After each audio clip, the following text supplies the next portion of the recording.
In the darkest hours of mysteries past, a tale of sorrow, a tale of love aghast. The Holocaust, where darkness thrived, those innocent people, those innocent lives. 6 million voices silenced in vain. Good evening. The Torah reading yesterday opened with Hashem, God, speaking to Moshe after the death of Aaron's 2 sons. The Torah had already described the tragedy of the family of Aaron when his sons Nadav and Avihu died while performing incense burning on the day of the final dedication of the Mishkan. So why does the Torah return to the subject and mention it again in yesterday's Torah reading, 3 parshiot later? Rabbi Beryl Wine has made a name for himself as a master teacher of Jewish history, and he just turned 90 years old last month and has lived through a lot. And I feel his perspective offers a lot for us. It's very poignant. I share with you an idea he suggested to help us understand the depths of the Torah's sensitivity to the human psyche and condition, since the Torah is eternal and speaks to all generations. In a subtle but very important way, the Torah emphasizes that from now on, everything that Aaron and his sons will do in the service of God and Israel, inside the Mishkan or outside of it, will always be influenced by the tragedy they witnessed and experienced on the day their sons and brothers died. Moshe's comment that Nadav and Avihu were holy and sanctified people only amplifies the tragedy and makes it more difficult to comprehend and rationalize. For the rest of their lives, Aaron and his surviving family and the entire Jewish nation will be haunted by this tragic event. It will hover over every occurrence that will befall them, personally, nationally, for all time. Everything now will be encapsulated in the time frame of after the death of the 2 sons of Aaron, Acharei Mot. And this idea is implicit in the message of the Torah to us yesterday. The Holocaust, the inexplicable inequity of this tragedy haunts the Jewish people today, even decades after the fact. We are always Acharei Mot, after the tragedy that has no explanation and constantly challenges our faith on one hand and our rationality on the other. It is as though the formal commemoration of the Holocaust are not special or unique, because every day and every occurrence now is still just another form of that memorial. Even so, a national day of mourning is necessary, as it enhances our realization that we all are living in the time of Acharei Mot. And now, since October 7th and the war that we engaged in now, Acharei Mot reflects the attitude and behavior of our people again. Call upon the color guard for the Pledge of Allegiance.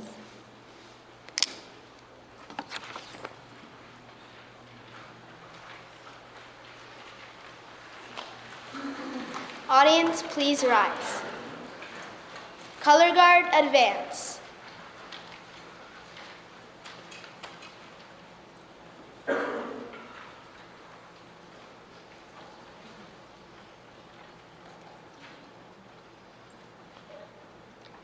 Color guard, halt.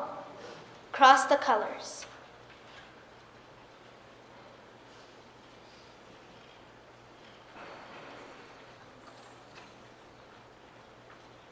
Post the American flag.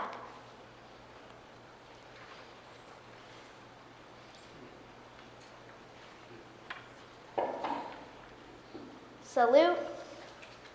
I pledge allegiance to the flag of the United States of America and to the republic for which it stands, one nation, under God, indivisible, with liberty and justice for all.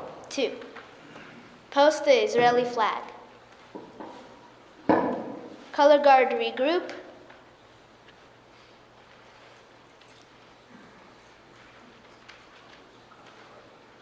Color guard dismissed.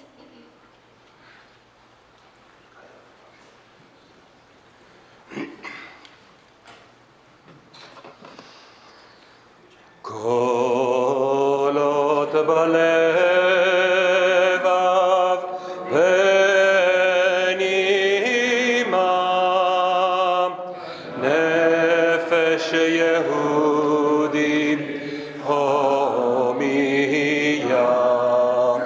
ולפתי מזרח קדימה עין לציון צופיה עוד לא אבדה תקוותנו התקווה בת 3,000 להיות עם חופשי בארצנו ארץ ציון ירושלים להיות עם חופשי בארצנו ארץ ציון ירושלים.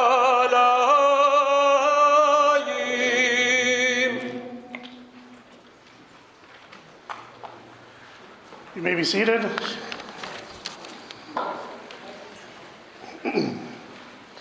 In my class yesterday, Shabbat afternoon, I shared the story, the biography of Rabbi Ephraim Oshri, the rabbi of the Kovno ghetto, and the responsa, the halachic Jewish law questions that were asked of him, demonstrating the spiritual heroism of Jews living in the Kovno ghetto in those dark times.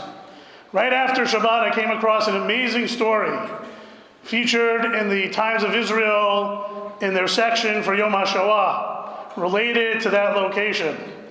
In the Kovno ghetto, the Nazis made a decree making it illegal for families to become pregnant or to give birth. And that's why when Dr. Jonah and Sila Friedman had a baby girl in the Kovno ghetto in 1943, they named her E. Leida, which in Hebrew literally means not born. A non-Jewish family agreed to care for the baby. The baby's parents were murdered during the liquidation of the Kovno ghetto. Meanwhile, E. Leida's name was changed to Rita. She was raised on a farm by a Christian family. After the war, she was handed over to the Ruins, a childless Jewish couple in Vilna, and where she remained with the Ruin family for the next 10 years, until the Ruins emigrated from the Soviet Union to Israel. Once in Israel, Rita connected with relatives and moved in with them in Haifa.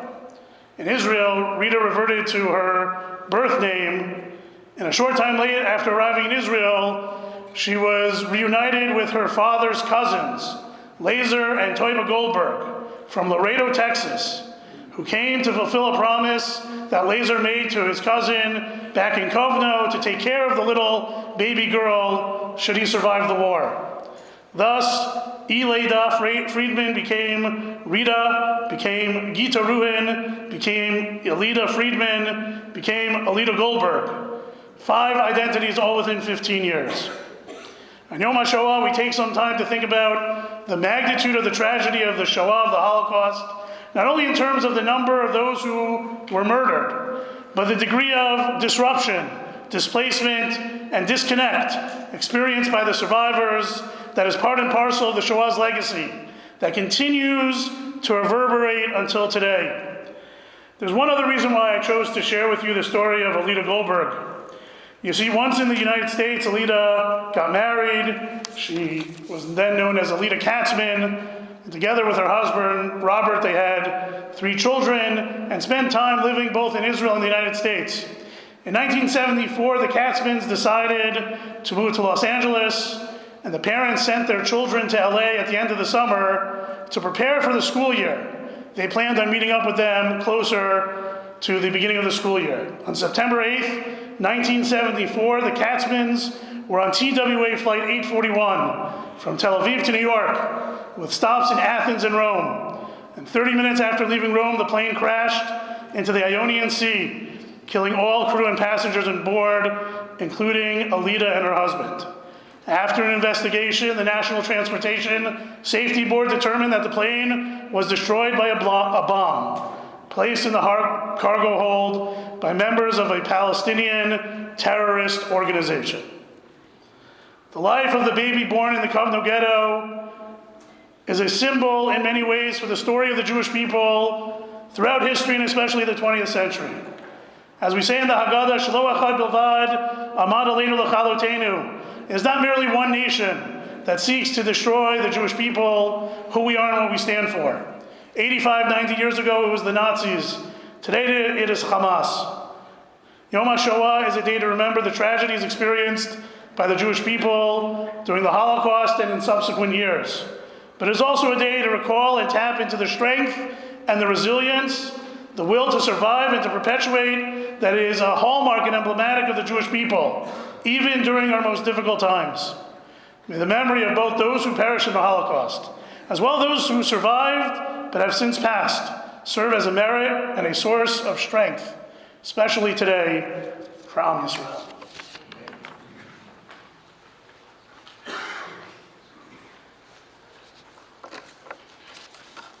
Going to call the youth dramatic presentation now, and I'd like to thank the directors, Ellen and Dr. Leonard Honig, who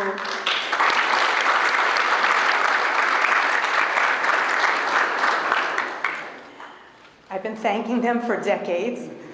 I have nothing new to add, just to reiterate our love and our thanks and our gratitude to the two of you for your effort and your time to involve our youth, and to commemorate this special, important, meaningful evening. Please.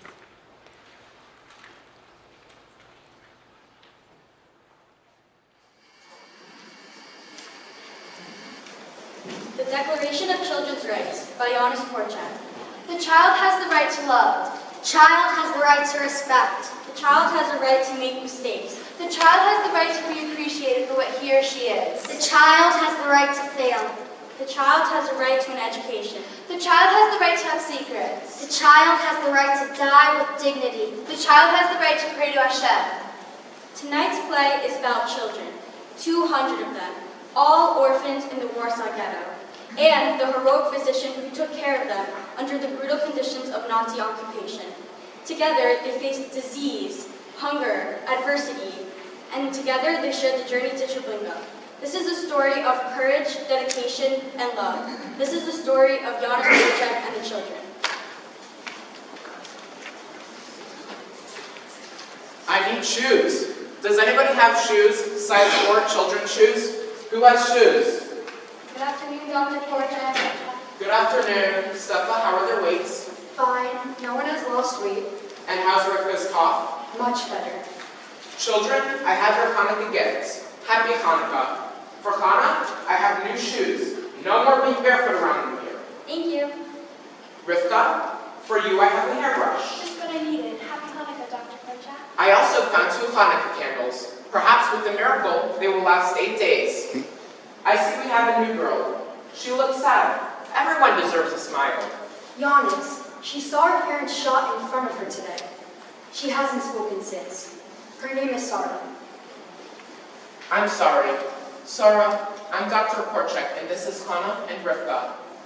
We are very sorry about your parents. All these children also lost their mommies and daddies. They understand how you feel.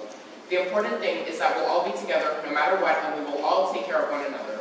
I've been saving something special for an important occasion. It's a sinner. I want you to have it. We all need faith in times like this. Mustafa, why did she say the Shema? Those were the last words her parents said before being shot by the Nazis.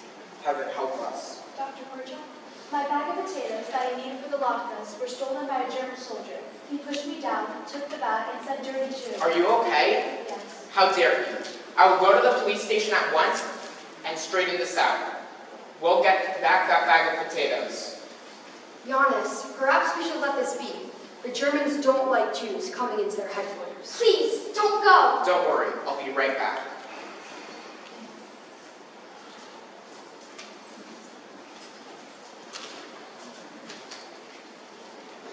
What do you want? I wish to report that a bag of potatoes was stolen from some children today, And where did this occur? near the orphanage. Don't worry about that. It was just Jewish children. They'll find potatoes elsewhere. But still, it's not right. I demand an investigation. Why are you so concerned about Jewish people? Say, are you Jewish? Yes? And where's your Jewish star? I don't believe in wearing one. No? Well, if I ever see him again without a Jewish star, I personally will shoot you. Now you'll spend some time in jail and think about that. Now move. Giannis, how are you? I'm okay. I have a bit of a cough and my head hurts. It cost us 30,000 zlotys to get you out of jail. From now on, you must wear this yellow star. We can't afford you getting you out of jail again. I'll wear it under protest. Giannis, the children really miss you. I look forward to seeing them. How are they doing? They're doing well. Dr. Korchak! How are you? I'm fine. Were you afraid in jail? Not in the least. I yelled at the Germans and they were very scared of me. What did visitors mean to you? Oh, there were lots of murderers and robbers. But when they heard that I taught children, they wanted me to tell them bedside stories. What stories did you tell them? I told them about a magic lamp with a genie that granted any wish. And what did they wish for? They wished to get rid of the fleas that were constantly biting them. So I taught them all how to catch fleas with their bare hands. Now all the prisoners are happy. Dr. Korchak, we all miss you. And I missed all of you too. Dr. Korchak, we saved our Hanukkah play for you. Would you like to see it? We'd love to. But first, we have a special Hanukkah gift for you.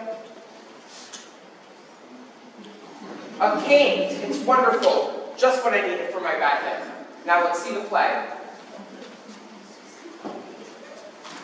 Ladies and gentlemen, and children of all ages, welcome to the Warsaw Orphanage Annual Hanukkah Play. A cast of 3 will now pay tribute to the Maccabees. Stop! It's mine! It's mine! What is all this fighting about? Who are you? I'm the Shmosh candle. I bring light and peace to the world. How do you bring peace into the world? Well, first, I have to bring peace inside. If you fight in here, how can we ever hope to have peace up there? Now, if you promise to be good, I'll tell you a story. Fine, I'm sorry. The story is about a mustache. A must!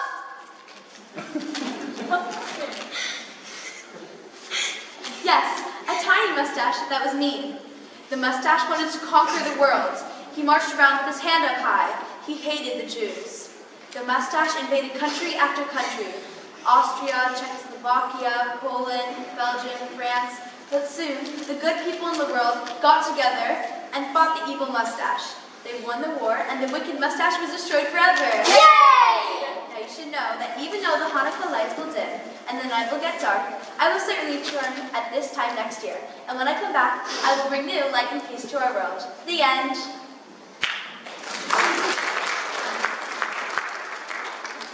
That was wonderful. Now, children, I have something to tell you. Tomorrow we will move into the ghetto in Warsaw. No! But please don't worry. We found a nice building for us. The UNRWA has promised to build us a playground. Now I want all of you to go to sleep since we have a lot to do tomorrow. Okay, good night, Dr. Korchak. Good night, Safa. Good night. Welcome, children, to our new school in the Warsaw Ghetto. Have you guys completed your poetry assignments? Yes. We saw a boy crawl through the ghetto walls, bringing in carrots and onions. The German guards saw and yelled at him to stop, but the boy disappeared in a flash. Our poem is dedicated to him. Yes, I will go first. The other day I saw a beehive in the ghetto, a sign of life and activity. It reminded me of our school. Our school is a beehive where life sizzles and boils, and we children, like bees, never tire our toil. Buzzing, humming bees are coming, flying to and fro. In a circle we are gathered, and dance with joy. With our teacher in the middle, happily we sing. Sunlight falls and breaks upon us, we're the bees with wings. Wonderful, Hannah. Who's next? Me. I looked at the ghetto walls that close us in and cut us off from the world. I feel so alone at times. Then, the following verses come to mind. Girl all alone. Whom should I call to come quick to help when I am not feeling well? There's no wire in the walls for telegraph, but I know now whom I should call when the pain takes me where I am. To the great God above, from my heart, I'll send a telegram. Rivka, that was just amazing. Sarah, Hannah, and Rivka, I heard you worked on a poem together. Yes. Yesterday we saw a boy crawl through the ghetto walls, bringing in carrots and onions. The German guards saw him and yelled for him to stop, but the boy disappeared in a flash. Our poem is dedicated to him and his courage. The little smuggler, over the walls, through holes, through guard posts, through briar, through rubble, through the fence, hungry, defiant, stubborn. I slipped through, I nipped through like a cat, at noon, in the night, at dawn, in snowstorms, foul weather, and heat. 100 times, I risk my life, I stick out my childish neck. A rough sack under my arm, wearing torn rags on my back, with nimble young legs, and in my heart, constant fear. But you have to bear it all, and you have to put up with it all, so that tomorrow you will have your fill of bread. And if the hand of sudden fate catches up with me one day in this game, it is an ordinary trap of life. Mama, don't wait for me anymore. I will not be coming back to you again. The dust of the streets will bury the fate of your lost child. And I have only one firm thought, and a grimace is set on your lips. Who, my dear Mama, will bring you bread tomorrow? I'm very touched by your poem, Sarah, Hannah, and Rivka. I'm proud of you all. Now let's all take a break.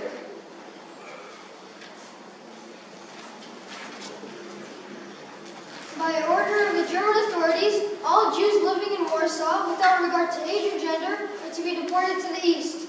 Any Jew who obeys this order will be shot. A list of categories exempt from deportation, such as workers, have been posted with the Internet. Anyone not entitled to remain will be shot.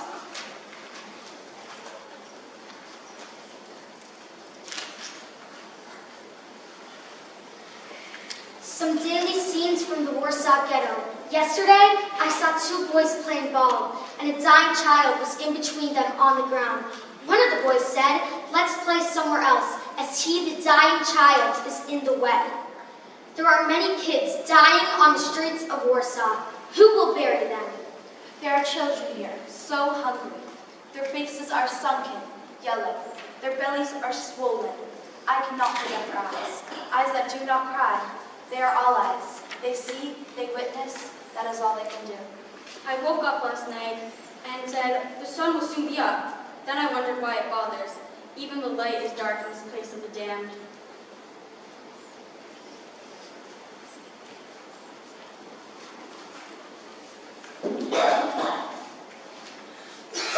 Sarah is very sick. Giannis, what do you think? She has typhus. I'll give her some serum and stay with her tonight. Did you hear about the deportation orders? The Polish underground can help you and take you into safety. And what about the children? If there are two things I've learned, it's one, you don't leave a sick child alone at night, and two, we don't leave children alone at times like these. The Polish underground can hide the children into non-Jewish homes. Can you guarantee that they will be safe there? Giannis, I can't even guarantee my own safety, let alone the safety of 200 children. I know the Nazis. They look at your face and can tell when you are lying. How many children will survive hiding when the Nazis are looking for them? No. The children will stay here. We are known all over. The Nazis wouldn't dare to harm us. We'll try to keep the children together as long as we can. Perhaps things won't be as bad as they seem. Let's pray you're right. Sarah, I see you're better. Yes, thank you. Stefa, how are their weights today? Weights are stable. Good. Everyone said Modani? Yes, Dr. Korchak. Everyone out! All Jews out! What's going on? All Jewish children must report to the train station for resettlement. They just got up. They're not even dressed. You have 15 minutes to get them ready. Those who do not come will be shot. Children, we've been asked to take a journey to be resettled elsewhere in Europe. They're going to send us to the gas chambers. Now, Juana, we don't know if that's true. Let's not panic. Well, we haven't heard anything from those who have been resettled. Rivka, the most important thing is that we are together and we have each other. Sarah's right. I will be with you, and so will Steffa. Take only what's important. I'll bring my sitter. I'll bring my hairbrush. And I'll bring the flag. I guess I'll bring my cane. Carry the flag of the Jewish people with pride. Be proud that you are Jews. Dr. Korchak, you are exempt from deportation. Only the children are being resettled. Herr Captain, I'd like to be with the children. They need me. See yourself, Dr. Korchak, see yourself. Get the trains moving! I'm afraid. Don't be scared. We're here with you. Let's all say the Shema. Shema Yisrael Hashem Elokeinu Hashem Echad.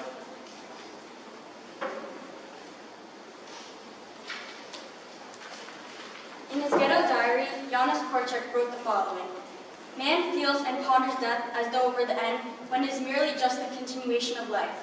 You may not believe in the existence of the soul, yet you must believe that your body goes on as green grass, as a cloud. For you, after all, are merely water and dust. Janusz Korczak was more than water and dust. He was a hero, and so were the members of his staff, and so were the children, and so were the 6 million that perished in the Holocaust.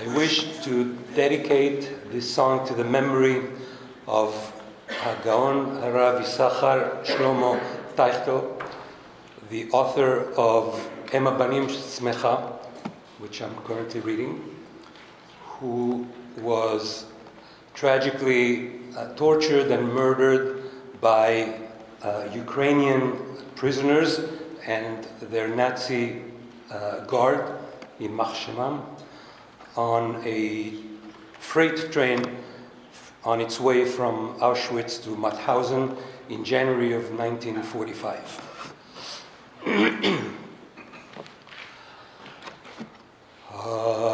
Ani ma'amin, ani ma'amin, ani ma'amin, be'emuna shelema, beviat HaMashiach, beviat HaMashiach, ani ma'amin, beviat HaMashiach, beviat HaMashiach, ani ma'amin, ani ma'amin, ani ma'amin.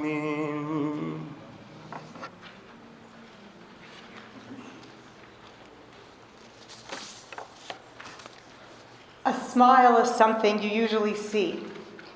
But when I first spoke with our keynote speaker, I could hear his smile and his voice, his positivity and flexibility throughout scheduling this evening are noteworthy and inspiring. I'm happy to present our keynote speaker, Holocaust survivor, Mr. Lawrence McComb.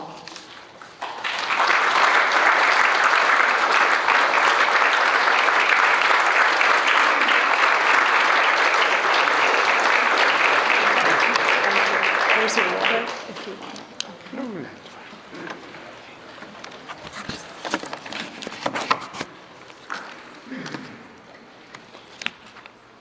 Wow, I didn't realize there were so many people. Welcome, welcome. It's an honor to be here. I was born Marcel Fachler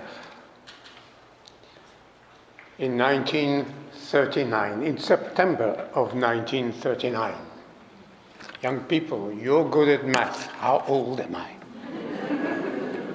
Come on, somebody tell me. How much? You're 85. Oh, yes, very close. I'm 84. I'll be 85 in September. Well done. Very well done. We have a champion. This is my story of survival.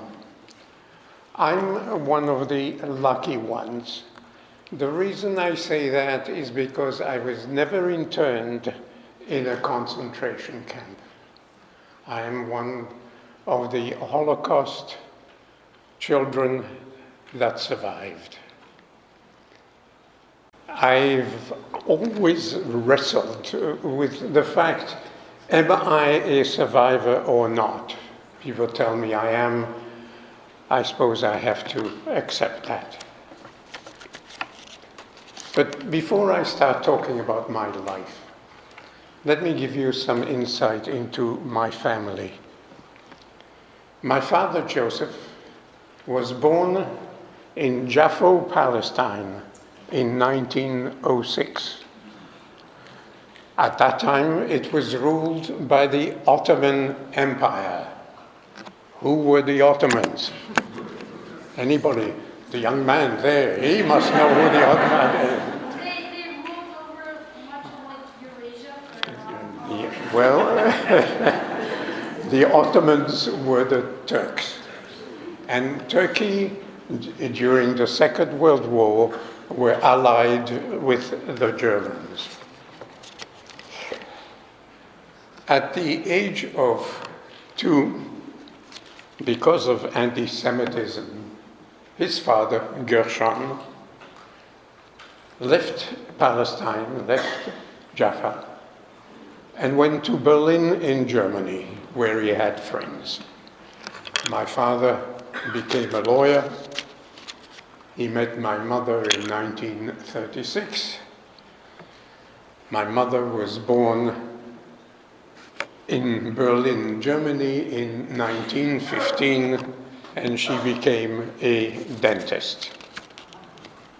Then, of course, we all know what happened on November 9, 1938, Kristallnacht, the night of the broken glass, where thousands of Jewish homes, businesses, and synagogues were burned down, not only by the population, but by the Nazi Party.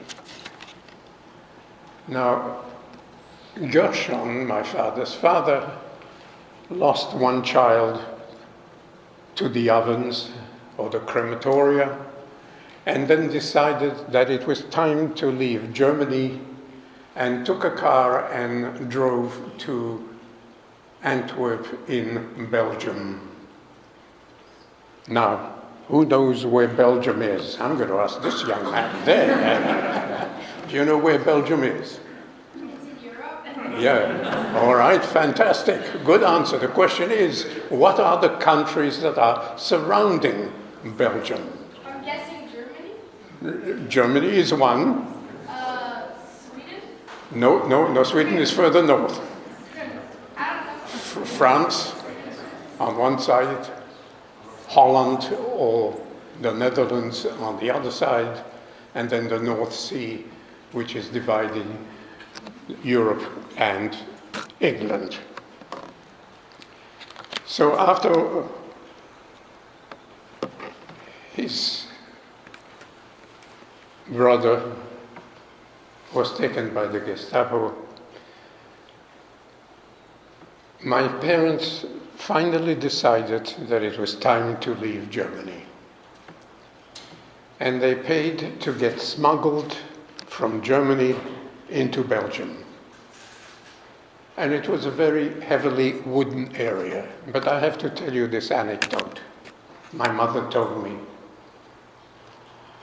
In the 20 people that were being smuggled, into Belgium was a young mother with a newly born baby. She had the baby over the arm, covered with a blanket. They went through the woods, got into Belgium. She unraveled the blanket, and the child was gone. She had lost her child in the woods in Germany. You can just imagine how she must have felt. She started screaming. Everybody tried to console her, to no avail, and of course she ran back into Germany, screaming the name of the child. And of course she was never seen again. My mother's parents, on the other hand, did not believe what Hitler was about to do. They considered themselves German first, Jews second. Instead of Jews first, Germans second. And therefore they decided to stay in Germany, and of course were sent to the concentration camp and were burned alive. This is not an unusual story.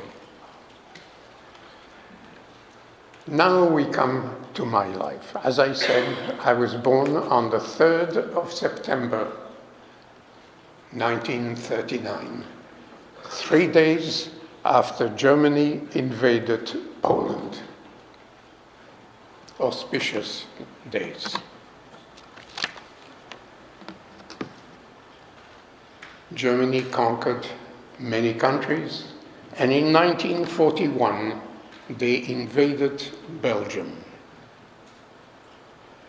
My father wanted me to be safe, and at the age of 18 months put me in an orphanage that was run by Madeleine Sorel, a Christian woman with her two sisters.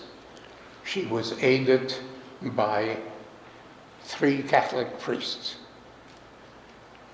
They took an enormous risk at helping us. With the help of the underground, the Belgian underground, we were given new identities, new papers, because all our names, Marcel Faschler was very Jewish. And that is how I became Lawrence Allen McCollum, a far cry from Marcel Faschler. And all the other children were given the same facility. Now, the orphanage was in a city called Louvain, which is halfway between Antwerp and Brussels. It was in a big castle. For me, it was big. Major structure, 4 stories high, plus an attic. Beautiful wooden floors, spiral staircases all the way up to the attic. It was gorgeous, and on every floor there were some bedrooms. I slept with 8 other children in one of the bedrooms. Now the grounds were surrounded by major fence, iron fence, and there was a major gate also made of iron. And when the Gestapo came to the orphanage looking for Jewish children, I was immediately tucked away in the attic. I was special. I thought it was fantastic. Keep in mind, I was only 18 months old when I was put in the orphanage. I had no idea what was happening, of course. But since I was the only one that was whisked away up to the attic, I thought I was special. In the attic, among all the paraphernalia that you see in attics, were a number of 44 type gallon drums, oil drums. I was put in one of the oil drums that was empty, and on the oil drum the words motorolie, or motor oil, in Dutch motor oil. 2 holes were drilled, and that is how I was able to breathe. A false stop was put on top of the barrel and filled with oil. I can still smell the stinking oil today. Now you can ask yourself, how does an 18-month-old baby sit still in an oil drum in complete darkness, in complete blackness? We go back to circumcision for that. I was given red wine, and that made me sleep, and that was the only way I survived. And that happened for the first 3 years of my life. Once a month, the Germans came to the gates with their attack dogs, and immediately I was whisked away to the attic. Around the drum, the Madeleine Sorel sprinkled some black pepper. So when the Gestapo came with their attack dogs to the attic, looking for Jewish children that may have been hidden, the dogs sniffed the pepper, sneezed, and the Germans left the attic. I was saved. But I must tell you that the first time I was not given any wine, which was at about the age of 3, when I heard the dogs come into the attic and they started scratching the floor around the drum. My heart was beating at 1,000,000 miles an hour. It was so loud in my head, I thought that the Germans would hear the thumping of my heart. But they didn't. The dog sneezed, and the Germans left the attic. Now, you know, there are 2 types of Jews. One, the Sephardim, the other ones are the Ashkenazis. Ashkenazis, white-faced, brown hair, sometimes blonde, black eyes, but they were from Eastern Europe. The Sephardims were mainly from North Africa and Spain, and as you can see, I am definitely Sephardic. I am dark. And when you look at pictures of me with the other 50 children, I stand out like a sore thumb. And this is why I was immediately whisked to the attic. And that is what saved my life. Now, my father, being a lawyer, and having been born in Jaffa, Palestine, under the Turkish Empire rule, went to the Turkish embassy in Brussels, the capital of Belgium. You should know that, young man.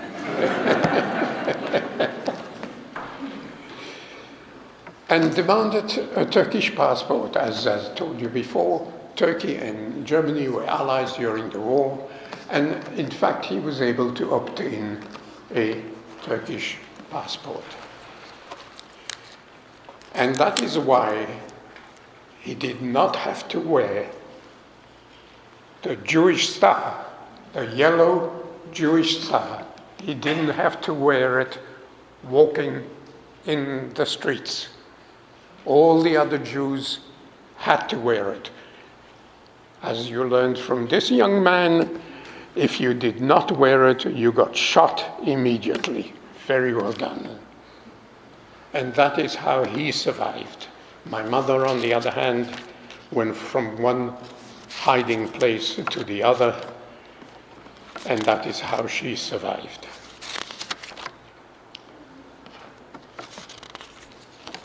Because of the wine I received when I was 18 months, I have not stopped drinking red wine. And even today, I am still drinking and enjoying red wine. In the 4 years I was at the orphanage, I saw my parents once a year. Think what that does to a small child from the age of 18 months to the age of 4.5, 5. Once a year. Of course, I never recognized them. I didn't know who they were. They were all very nice to me. But that to me, they were strangers. The one thing I do remember about the orphanage was the punishment. It was extremely severe. To me it was. Whenever I peed in bed, which was often, they took the soiled sheets, put them over my shoulder, and with a dunce cap on my head, I had to face the wall for 1 hour at a time, and all the children passing by started laughing at me. Think what that does to your psyche. Think.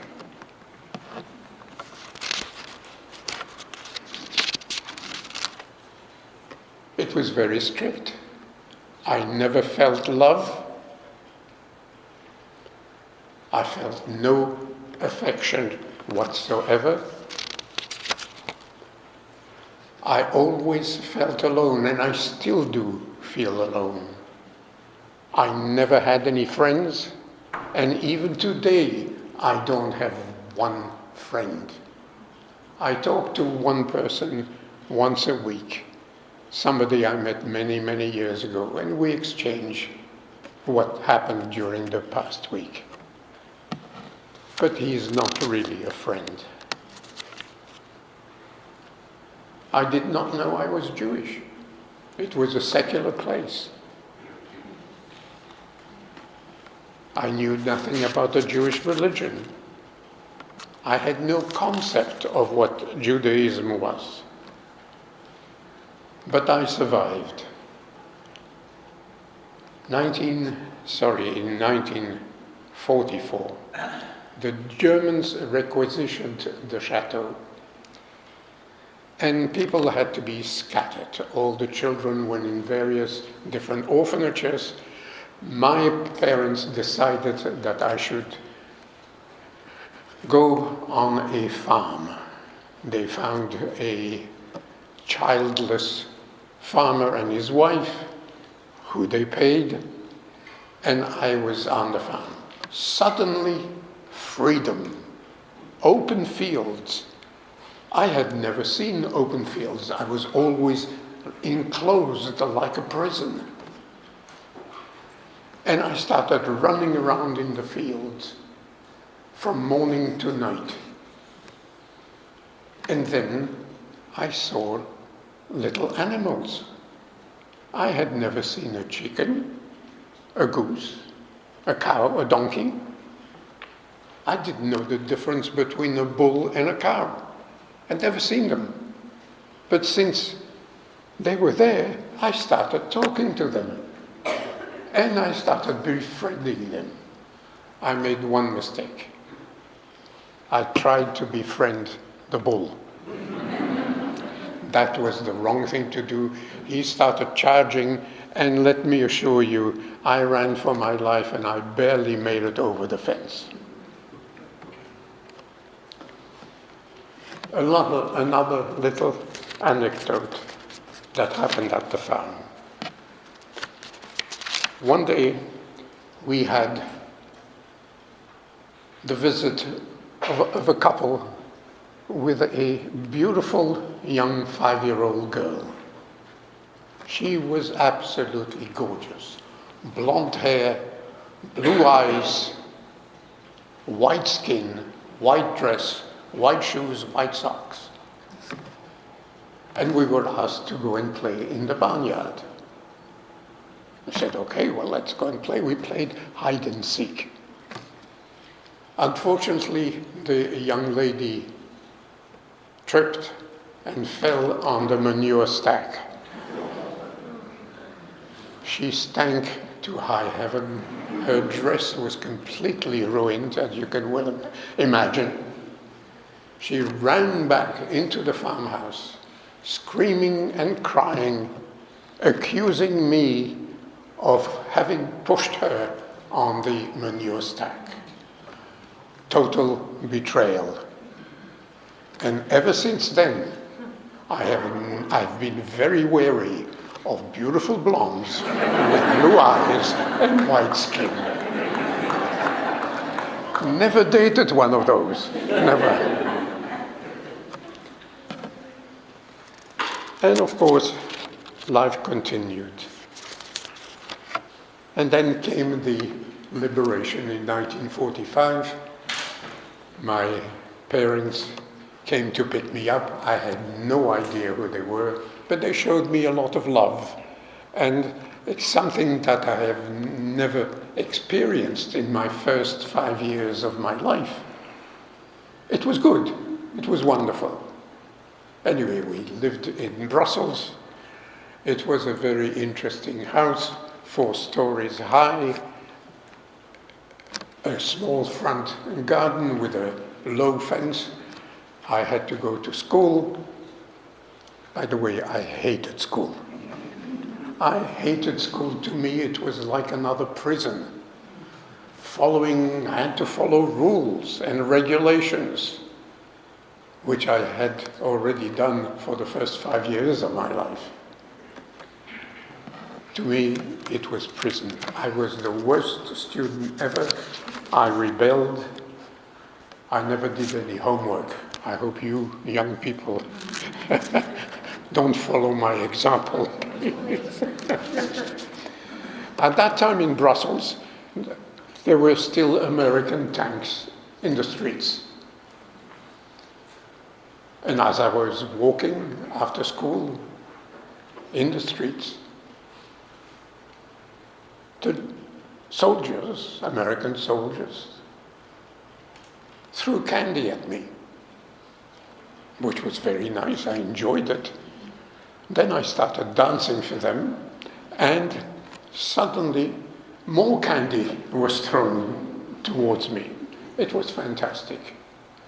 But to give you an idea of how rebellious I was, to go to school I had to take a tram or a streetcar. And we had little cards with 20 holes that had to be punched. Instead of going to school, I went from one terminus to the other until the whole card was completely punched out. It took all day. The conductor had to call my father, and of course, I was in big trouble, as you can well imagine. Anyway, after 2 years, my father decided to go from Brussels to Antwerp, where his father was. His father was a shamus in one of the Orthodox synagogues. And again, I was put in a school. Prison.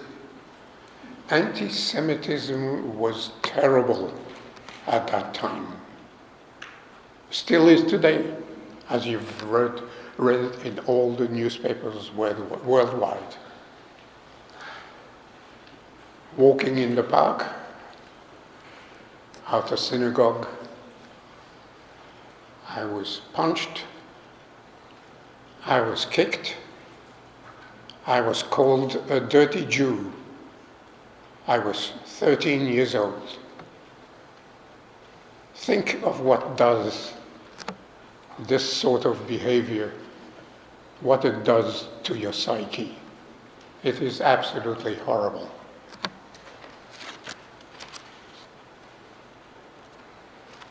I denied my Jewishness.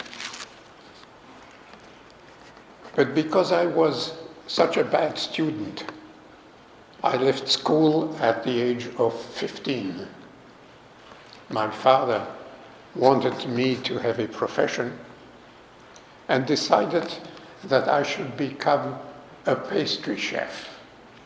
Yes, I went to pastry school for 3 years. I still make a very mean dessert, let me assure you. A crème brûlée is excellent. My poached pears in wine, in red wine, and port is quite good, and many other cakes as well. But to show you the anti-Semitism that was rife at that time, the first day of school, I sat at the back of the class. Everybody sat in the front of the class. I was the only Jew in the class.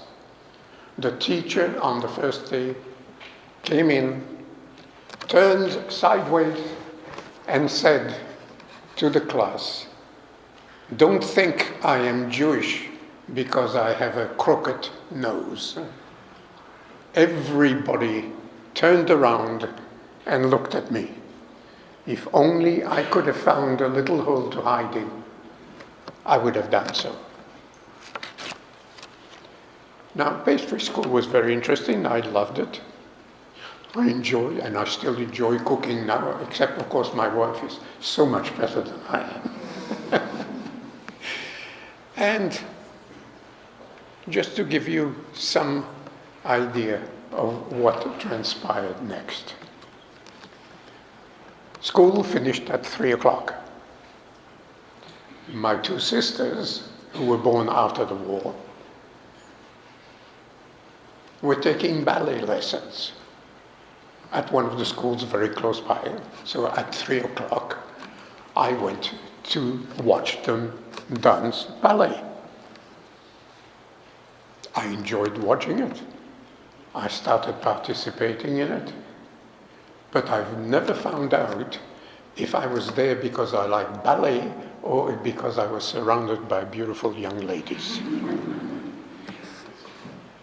Anyway, after I graduated from pastry school, my father wanted me to work in a bakery. I lasted exactly 3 days. I wasn't prepared to wake up at 3 o'clock in the morning and start baking bread. But I continued the ballet. And for a year, I joined the Royal Antwerp Opera Ballet Company. And I was on stage. Of course, in the corps de ballet, which is at the back, because I wasn't very good. Oh, my arms and my upper bodies were absolutely fantastic. I had beautiful gestures, whatever you wish I could do. My feet didn't work. I was a good partner. I could lift all the girls. Oh, I must tell you that. One of the girls really got my goat one day. And I was on stage, and I was picking her up from her bottom up and holding her leg there. And because I did not like it, I did this with my thumb. And of course, she started shaking. You have no idea how fast I left the ballet school.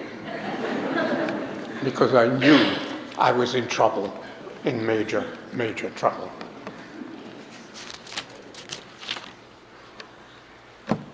So my father said, well, he never came to see me dance. My mother came, he never said, no, to him it was too gay. At that time I was wearing tights. Running around stage with tights. I mean, this is just unheard of. Jewish child doing this. Anyway, he decided, Antwerp being the diamond capital of Europe, that I should become an assistant to a cleaver, a diamond cleaver. Diamond cleaver is the person who takes a rough diamond and with a triangular other diamond makes an incision, one into the other, puts a steel blade in the crevice, and shatters the stone in half. That is called cleaving. I didn't like that either, because I was sitting down on a very, very short bench, hunched over for 8 hours a day. That wasn't for me. So I started buying and selling diamonds. As I told you, I denied my Jewishness. I wanted nothing to do with Jews. I avoided them as much as I possibly could. And I was dating a Catholic girl. My mother did not like that at all. So she sent me from Belgium to Australia, 10,000 miles away, to make sure that I did not continue dating this young lady. In Australia, I sold gems to the jewelers. Keep in mind that I denied my Jewishness all the way because of the trauma. In 1994, let me go back ever so slightly. In Australia, I visited all the opal mines. There were 4 opal mines in Australia, 1 in South Australia, 1 in New South Wales, and 1 in Queensland. And I bought the opals there, and I traveled to Germany, especially Ida Oberstein, to sell the diamonds, and to the United States. Sometimes I went to Hong Kong as well. But keep in mind, Australia is about the same size as the United States, geographically exactly the same.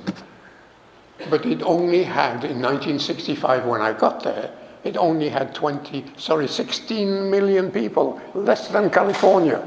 Today it only has 22 million people. No people. Enormous country, no people. And because of that, I decided that it was time for me to move, and I went to live in Hong Kong, where I stayed for 5 years. Hong Kong was a horrible place. People pollution, the smell was horrible. When you walked in the streets, it was very difficult because the Chinese cook on their balcony, and they cook with oil, and the oil was dripping onto the streets. But business was very, very good because Hong Kong was a center for jewelry. And then I expanded from diamonds into rubies, sapphires, and emeralds.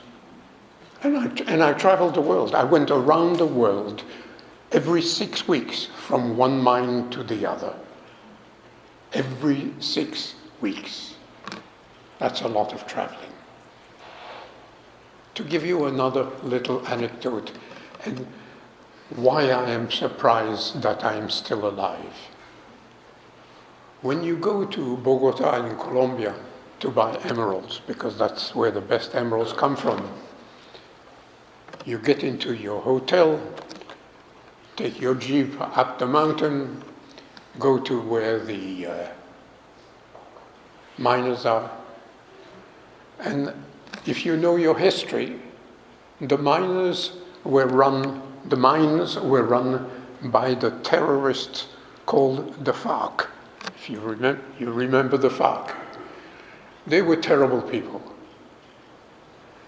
And to show you how crazy young people can be, I get to the mine, and there they had a little table, rough emeralds in the front, cut emeralds in the back, and a machine gun facing you. Let's have coffee, let's do some business. I was so scared because I had $500,000 cash American dollars in my bag. At that time, you could travel with that kind of money. Today, it wouldn't work. And I asked them, by the way, again, I peed my pants the first time because I knew I was going to be thrown in one of the pits and disappear. And I said to them, why don't you take my money? Nobody would know. And he said, 2 reasons. Number one, you say you were going to come every month for the next few years. We'll do more business and we'll all make some money. And secondly, because you are registered in the hotel, the police know where you are. And we don't want the police to come to the mines. And that is how we became friends. In fact, the same thing happened to me in Sri Lanka, where the magnificent sapphires come from. They were run by the Tamil Tigers, also terrorists. In the island of Kalimantan on Borneo in Indonesia, where the yellow diamonds were found. I went there doing exactly the same thing, and everybody had a machine gun. When I went to the northeastern part of Brazil, to where the tourmaline comes from, the Paraíba area, everybody had guns. When I think of what I used to do, I'm surprised I'm still alive. So in 1994, I went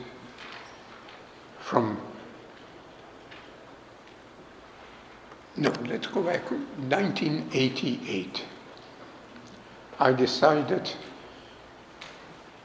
to accept an offer from one of my best customers who lived in all places in Cleveland, Ohio. And he persuaded me to join his company so that I could grow his business. The difference between Hong Kong and Cleveland, Ohio is like night and day, I can assure you.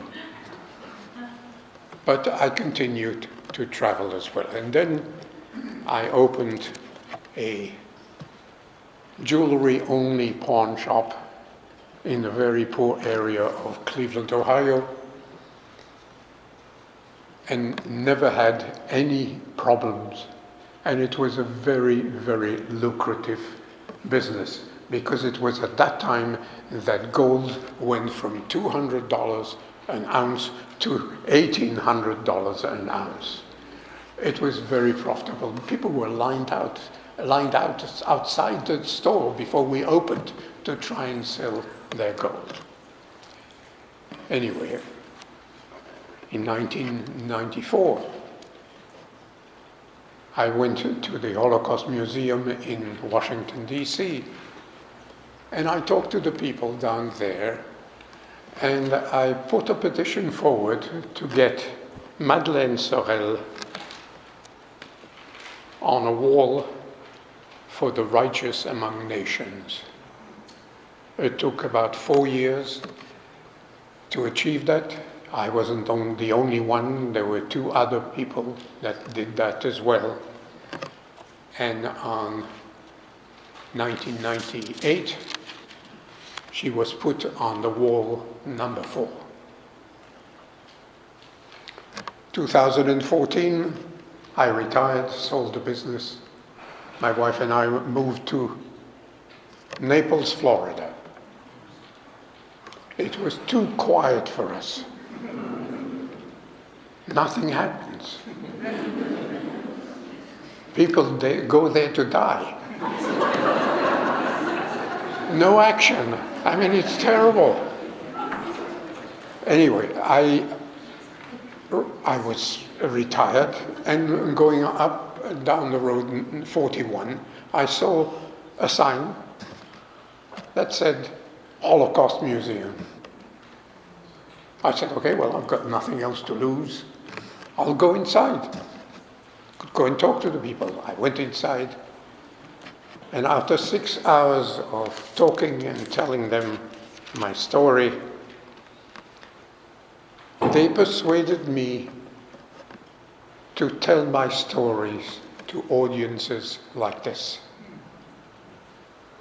That is when I accepted being a Jew. I was 75 years old. That's a long time. I came out of the closet as far as my religion is concerned.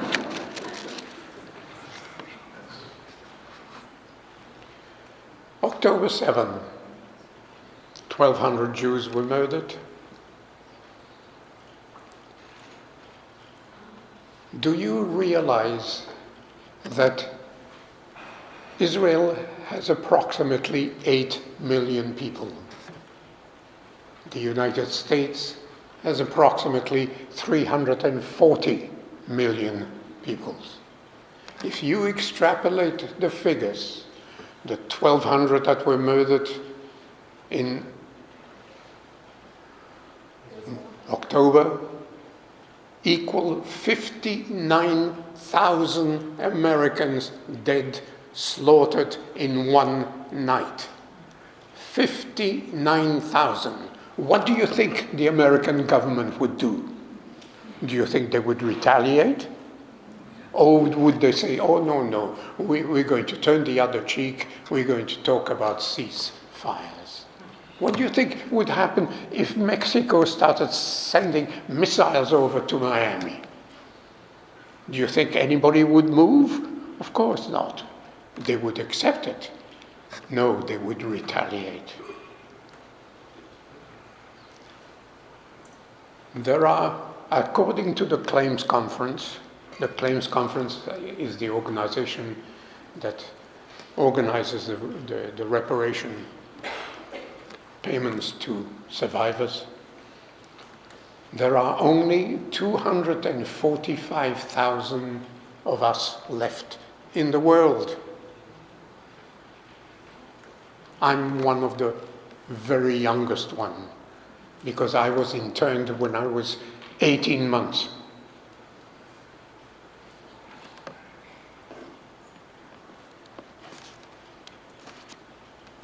I am a Jew.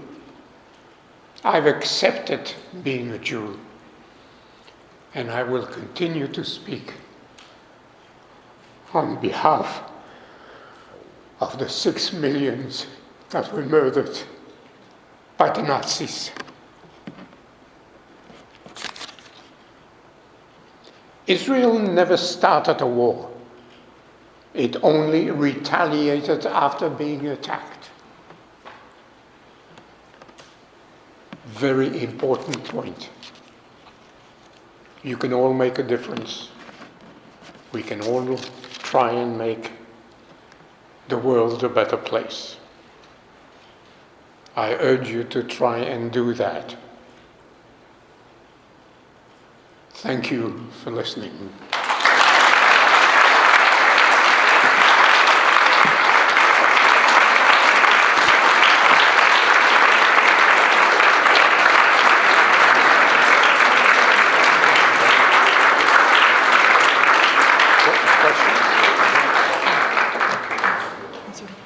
Any questions? I'm sure. There we are. I have a bucket. A baby, and they whisked you up to the attic. Did you understand why they were whisking you up? Did you understand? Do you remember when you were 18 months old? Well, I didn't know anything. That's why they put me to sleep with wine. It's only at the age of 3 that I started knowing what was happening. Any other questions? Yes. Have you ever been back to that castle? I believe the castle. I believe the castle was destroyed by the Allies because it became a headquarter for the Germans. So no, I never went back. I have photographs. Yes. Jason? When did you get married? When did I get married? Which time? And do you have kids? I have kids. I have one daughter in Australia. Yes. I got married about 30 years ago. His beautiful wife, Debbie, is here with him this evening.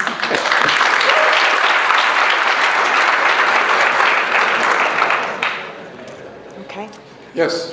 Any more questions? Surely. Young man, he must have a question. No question. We're gonna light some candles in memory. Okay. Yeah. Thank you so much for sharing this.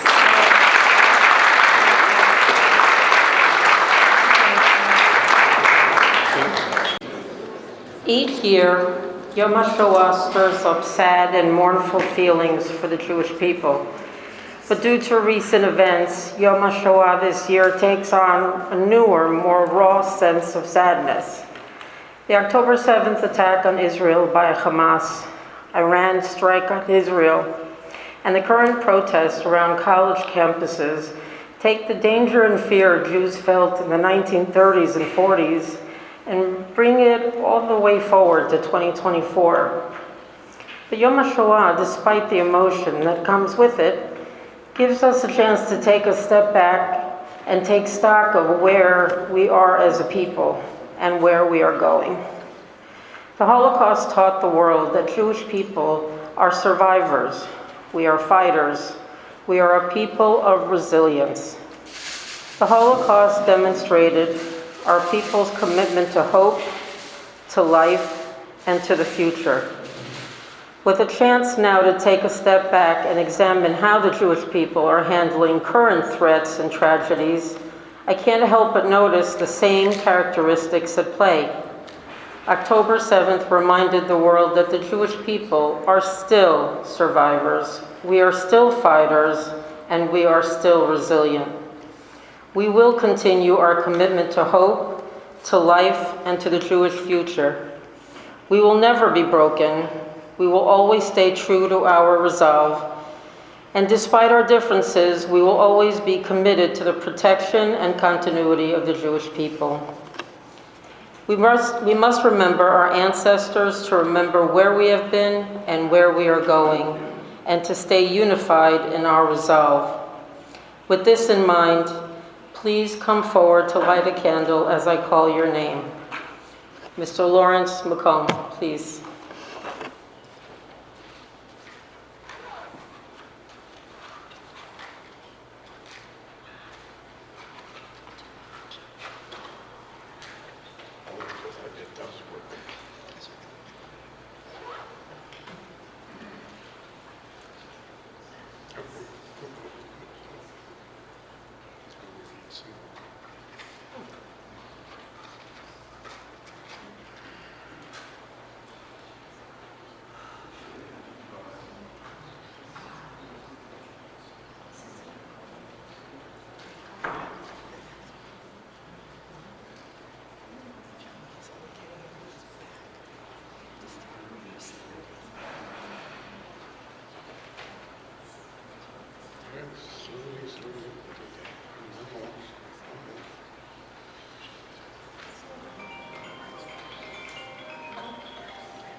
Meira Davis, lighting in memory of her parents who escaped from Nazi Germany.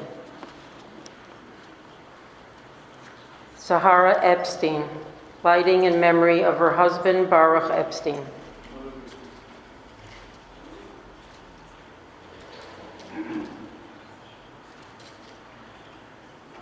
Sandy Goldglantz, lighting in memory of her father Solomon Mitzner, her uncle Simcha Mitzner, and her aunt Riva Helfman, all survived Siberian work camp.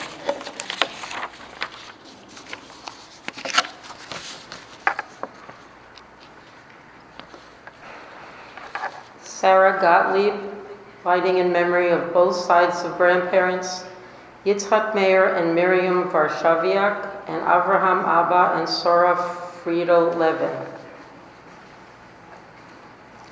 Stephen Gluck, lighting in memory of his maternal grandparents, Joseph and Rosa Heller, who were murdered in Auschwitz. Ellen and Lenny Honig, lighting in memory of their parents, Edith and Joseph Roth, and Israel and Paula Honig. Steve Jacoby, lighting in memory of his father, Aaron Jacoby, and Steve's aunt, Gloria Grossman.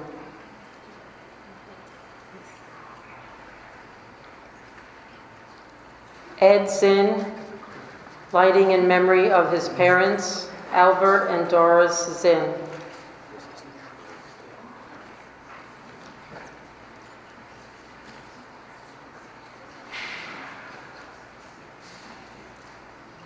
David Goldberger, lighting in memory of his parents, Shmuel and Charna Goldberger.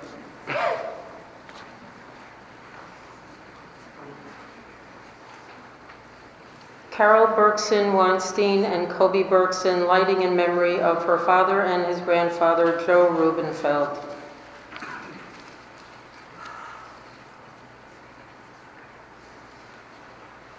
Sarah Wallerstein, lighting in memory of her father, Yitzhak Gutman.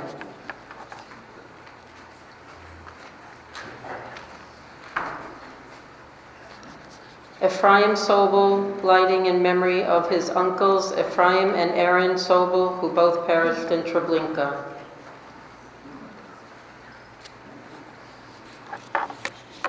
And I will be lighting in memory of my father, Yitzhak Silberberg.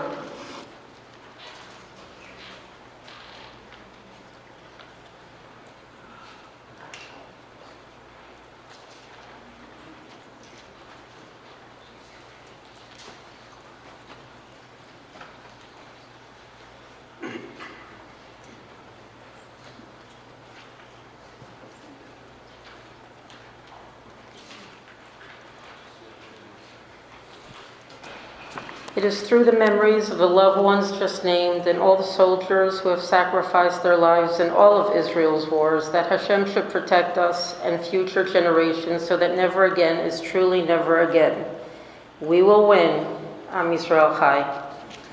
Please rise as Donnie Bengio leads us in Kelma Lerachamim.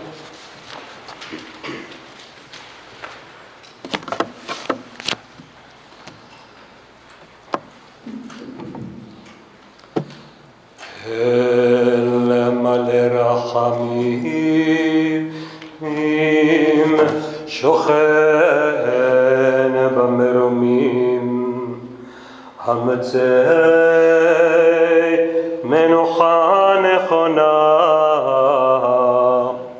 על כנפי השכינה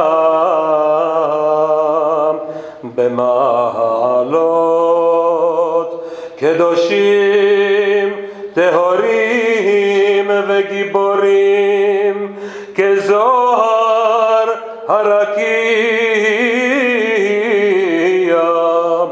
מזהירים את נשמות אחינו בית ישראל, אנשים ונשים, ילדים וילדות שנהרגו ונטבחו ונתקברו חיים באושוויץ, מיידנק, טרבלינקה ושאר מחנות השמד על ידי הנאצים המרצחים.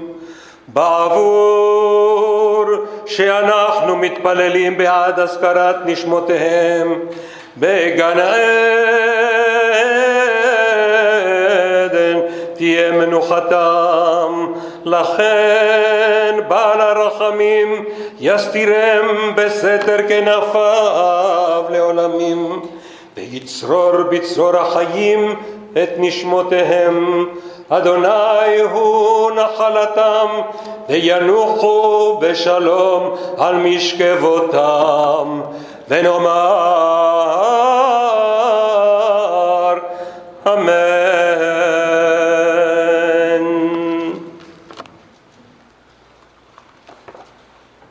Thank you. This concludes our program.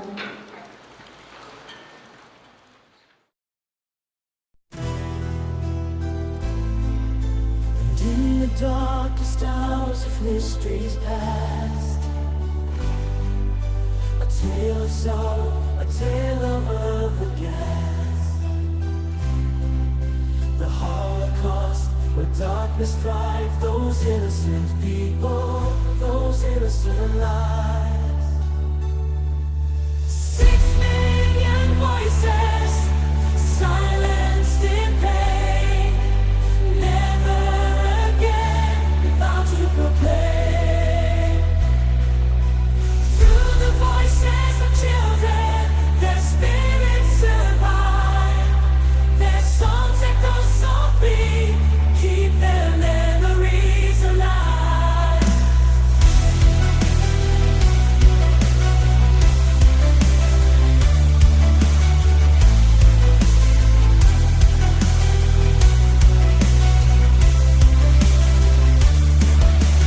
Never again, never again, never again. The spirit's resilient, they learn to cope. Never again, never again, never again. We have to be strong and never lose hope.